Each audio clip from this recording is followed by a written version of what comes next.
अस्सलाम वालेकुम, मैं हुमारी अली। आप देख रहे हैं मेरा चैनल। धर्मेंद्र की फैमिली बुरी तरह से तकसीम हो चुकी है। हेमा मालिनी, ईशा देओल और इहाना देओल ने धर्मेंद्र की ताज़ियाती तकरीब में शिरकत से इनकार कर दिया। जब धर्मेंद्र जिंदा था तो मिलने नहीं दिया गया, आखिरी टाइम में धर्मेंद्र से उनकी बीवी को नहीं मिलने दिया गया। अब हमारी याद क्यों आ रही है? सीनियर अदाकार के दर्दनाक इंकशाफात। सारी लड़ाई ही धर्मेंद्र की तदफीन की थी, सारा मामला ही उनको जलाने या दफनाने के हवाले से था। हेमा मालिनी और बेटियों ने देओल खानदान की खुलकर मुखालफत करना शुरू कर दी है। धर्मेंद्र को दफना देते तो एक नया तनाज़ा जो है वो खड़ा हो जाता। सनी देओल का पहली बार खुलकर इकरार कि मेरे बाप ने सिर्फ शादी के लिए जो है वो मज़हब इस्लाम कन्वर्ट किया था और उनका इस मज़हब से कोई लेना देना नहीं है। हेमा मालिनी को धर्मेंद्र से मिलने से क्यों रोका गया? बेटियां भी डायरेक्ट जो है वो उनकी आखिरी रसूमात में पहुंची, भागती हुई पहुंची। ऐसा लग रहा था कि उनको बहुत ही टाइमली बताया गया है कि उनका बाप इस दुनिया में नहीं है, या फिर उनको भी मीडिया से पता चला कि उनका बाप इस दुनिया में नहीं रहा। हम दो खानदान थे तो जायदाद के भी दो बराबर हिस्से होंगे। हेमा मालिनी जी इस वक्त खुलकर सामने आई हैं। हेमा मालिनी अब बता रही हैं कि मेरे साथ जो जो सलूक किया गया, देओल फैमिली ने जो मेरे साथ सलूक किया और अभी जो कर रहे हैं वो बहुत मिस्टीरियस है। आज की वीडियो में इस पर बात करते हैं। रिक्वेस्ट है चैनल को सब्सक्राइब करें, वीडियो को आखिर तक मुलाहिजा ज़रूर फरमाएगा। बॉलीवुड की मशहूर अदाकारा हेमा मालिनी और उनकी बेटियां ईशा देओल और जो अहाना देओल हैं, उन्होंने अपने बाप धर्मेंद्र की दुआया तकरीब में शिरकत नहीं की, जो 27 नवंबर को मुंबई के ताज लैंड्स एंड होटल में जो है मुनक्किद की गई थी। ये ताज होटल है मेरे ख्याल में, हाँ। तो तकरीब में बॉलीवुड की बड़ी शख्सियात ने शिरकत की, जहाँ पे लेजेंड अदाकार को खराज अकीदत पेश किया गया।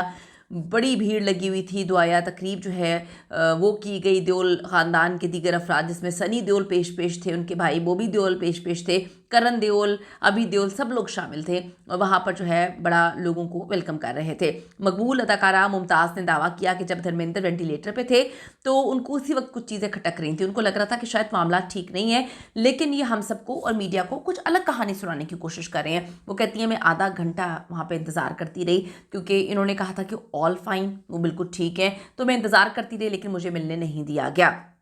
मुझे काफ़ी मिस्टीरियस लगा। वो कहती हैं भारतीय मीडिया रिपोर्ट्स के मुताबिक अदाकारा मुमताज़ और अदाकार धर्मेंद्र ने 1973 में रिलीज़ होने वाली फिल्म झील के उस पार और लोफर में अपनी जानदार अदाकारी से सबके दिल जीते और दोनों बहुत ज़्यादा क्लोज भी थे।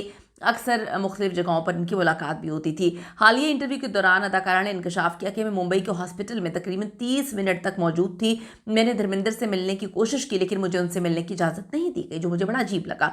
उन्होंने बताया कि उस वक्त वो वेंटिलेटर पे थे, तहां मैं आधे घंटे तक वहीं पर रही, बैठी रही, उम्मीद में थी कि शायद मेरी मुलाकात हो जाए, लेकिन मुझे मिलने की इजाज़त नहीं दी गई थी।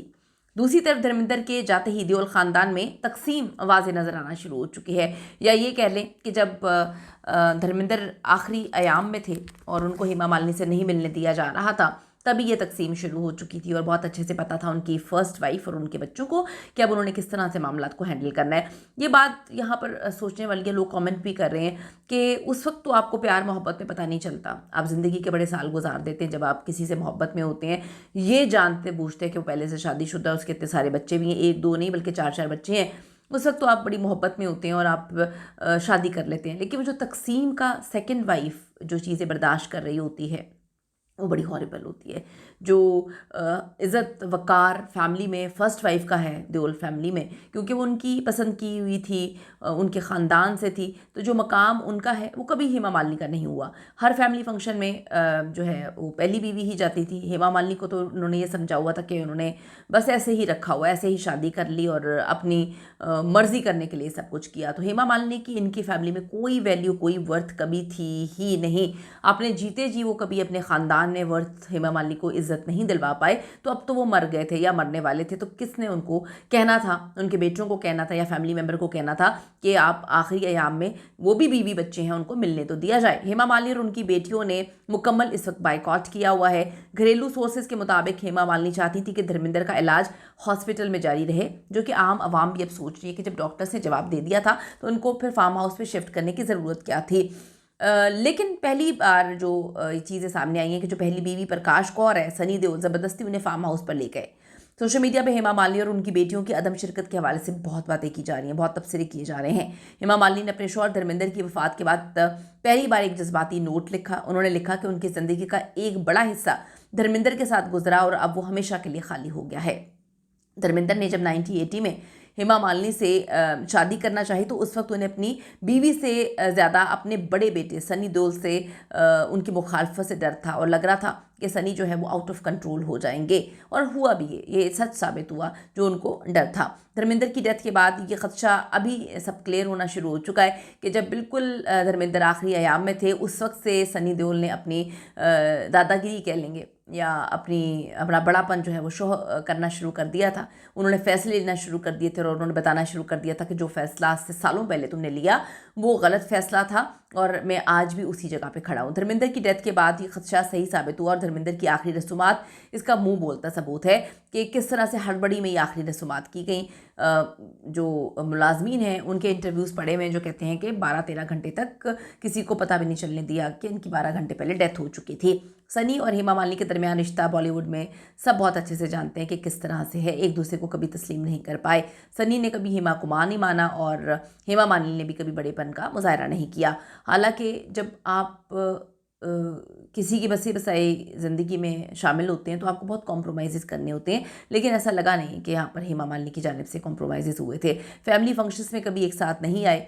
ईशा देओल की शादी 2012 में हुई थी, सनी वो भी नहीं आए क्योंकि बाप के होते हुए इनके मामला कभी सेटल नहीं थे। तो अब तो आप देख लें कि जायदाद का मामला है, 450 करोड़ से ज़्यादा जायदाद। धर्मेंद्र दोनों ख़ानदानों से प्यार करते थे लेकिन कभी दोनों को एक साथ वो नहीं आमने सामने लेकर आए। एक वक्त की खबरें भी सुनने में आई कि पहली बीवी के बेटे सनी देओल ने हेमा को मारने की भी कोशिश की थी और 2-3 दफ़ा मारने की कोशिश की थी, लेकिन इसकी कोई सबूत मौजूद नहीं है, कोई FIR मौजूद नहीं है। धर्मेंद्र कभी भी जो है मुश्किलात से नहीं घबराए, वो हमेशा हर चीज़ को लेकर चलते रहे। वो हेमा मालिनी से सच में मोहब्बत करते थे और उनकी शायद ये पहली ही मोहब्बत थी क्योंकि 19 साल की उम्र में उनकी शादी उनकी फैमिली ने कर दी थी। तो हेमा से वो शायद इतनी मोहब्बत करते थे कि उन्होंने उनके लिए अपना मज़हब तक जो है वो चेंज कर लिया। और घरेलू मुलाजमीन के हवाले से ये ख़बरें भी सामने आ रही हैं कि बड़े साहब 12 से 15 घंटे पहले जो है उनकी डेथ हो गई थी, लेकिन इसका ऐलान जो है वो आखिरी रसूमात पे किया गया। कोई फार्म हाउस ना आ सके, कोई फार्म हाउस ताज़ियत करने ना आ सके, ये बड़ी प्लानिंग की गई थी। क्यों की गई थी किसी को इस बारे में नहीं पता। डायरेक्ट लोगों को शमशान घाट बुलाया गया, वहाँ पे आखिरी रसूमात के बारे में लोगों को पता चला। कब से कुछ देर बाद जो है उनकी आखिरी रसूमात हो रही हैं। तो जो अदाकार थे वो भी बड़े हैरान हुए कि ये अचानक से क्या हो गया है। अब याद रहे कि धर्मेंद्र की प्यारी बीवी हेमा मालिनी यानी कि आयशा बेगम जो है वो आखिरी वक्त में धर्मेंद्र के साथ नहीं थी और उनकी डेथ के बारे में भी उनको बहुत लेट पता चला बाकी लोगों की तरह। तो शायद यही वजह है कि वो अब अपने शोहर की पहली बीवी और बच्चों की तरफ से जो दुआया तकरीब मुनक्किद की गई है उसमें ना उनको बुलाया गया और ना वो गई हैं ना वो शामिल हुई हैं। तो लोगों को ये चीज़ें बहुत अजीब लगी कि ये किस तरह से मामलात हैं। अभी धर्मेंद्र को मरे हुए 2 दिन नहीं हुए और इस तरह की जो है हरकतें इनकी फैमिलीज़ ने शुरू कर दी हैं। अभी तो आगे और भी बहुत सारी चीज़ें देखने में मिलेंगी जब इतने करोड़ों का मामला है। और अब तो धर्मेंद्र भी नहीं है कि अपनी प्यारी बीवी को सपोर्ट कर सकें। अब वही सारे मामलात हैं जो आज से सालों पहले शुरू हुए थे, अब उसको जो है देओल फैमिली ख़त्म करेगी। अपनी कीमती राय ज़रूर दीजिएगा इस हवाले से। See you in the next video.